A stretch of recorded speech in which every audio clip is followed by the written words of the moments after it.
Hello, everybody. My name is Dio Morales, your host of the Gold Squadron podcast, and today we're talking about the new rules reference changes that Fantasy Flight Games gave us today on November 24th, 2020, and likely the last rules reference update we'll get from Fantasy Flight Games as we transition over to Atomic Mass Games.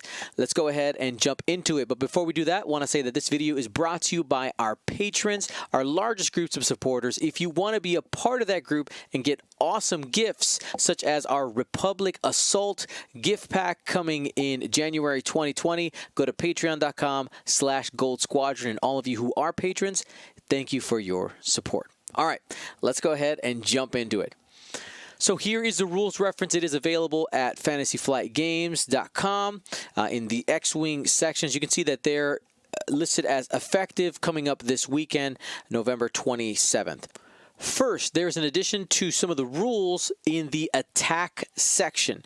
This is a clarification when it comes to being able to attack people at range 0. Normally you can't, but now they've added a clarification here that says unless it has an ability that allows attacks at range 0, a ship cannot attack at range 0. The original text read something along the lines of that you just couldn't attack at range 0 and didn't leave room for those types of abilities. So not a big change, simply a clarification.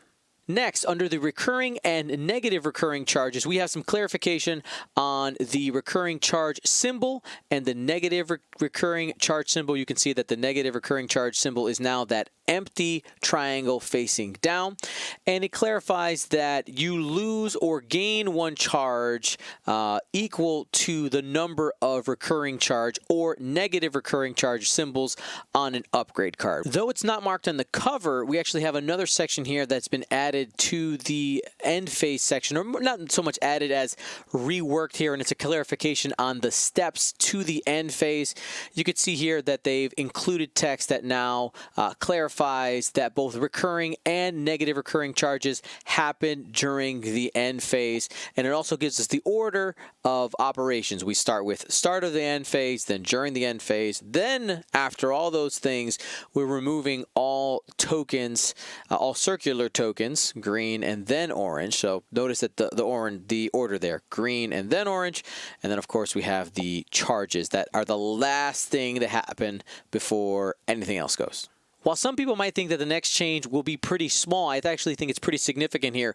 There's an adjustment to how jam works. So, of course, jam has always been choose an enemy at range 1, but now we have an addition here.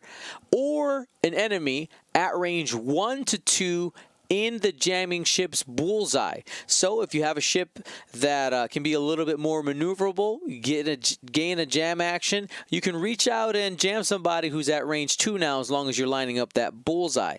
That can have some big consequences in the future. But of course, I find it really interesting, this adjustment to how the jam action works, because that means that FFG, even though they're not necessarily in charge of X-Wing anymore, there's a precedent set on how these type of actions that you normally measure for, or you have a certain check, such as enemies at range 1, now we have this addition to adding the bullseye, that we could maybe see some things like, who knows, even maybe target locks change in the future. I mean, that's kind of crazy, but the precedence is being set now. With the introduction of sensor buoys in the Psi Shuttle expansion pack, there was concern about the rules reference in regards to remotes taking damage, because they would essentially say that that you would only take 1 damage when suffering damage. But now it's very clear, if a remote suffers 1 or more hit or crit, deal that many face down damage cards to it. Very, very clear now. Whether it's bombs or attacking, you just deal the cards like normal. It works like everything else now. No confusion, clarification. We're all good here. Next, we have a simple clarification under cluster mines that specify that when each of the devices detonates as part of the cluster mine, whichever ship went through or touched it or land on it would be rolling 2 dice. There was some confusing wording on cluster mines before. They've cleaned it up. If you hit the mines, you roll for the damage no matter what. Next, we have some important card erratas. Now, this matters because we actually see Lieutenant Dormant go down in points in our latest points update.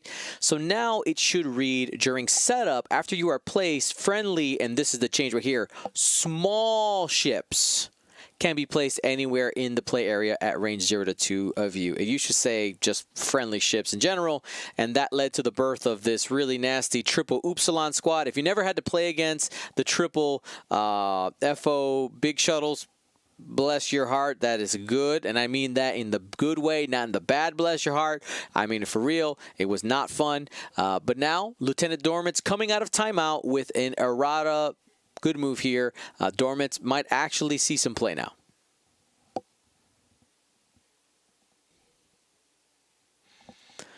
Under concussion bomb, we also have just a quick clarification. It's the addition of the using the one forward template at the end. There was no doubt by most people in the community that it was meant to be dropped with a one forward, especially because every other bomb has the criteria of what to drop it with. But we do have some upcoming bombs, such as thermal detonators, that gives you the possibility of moving some things around. So for that reason, FFG made an official errata and clarification that it should only use the one straight. On the cover of the rules reference, we also had a reference to page 30, the FAQ section for changes. You can see there's a bunch of blue here.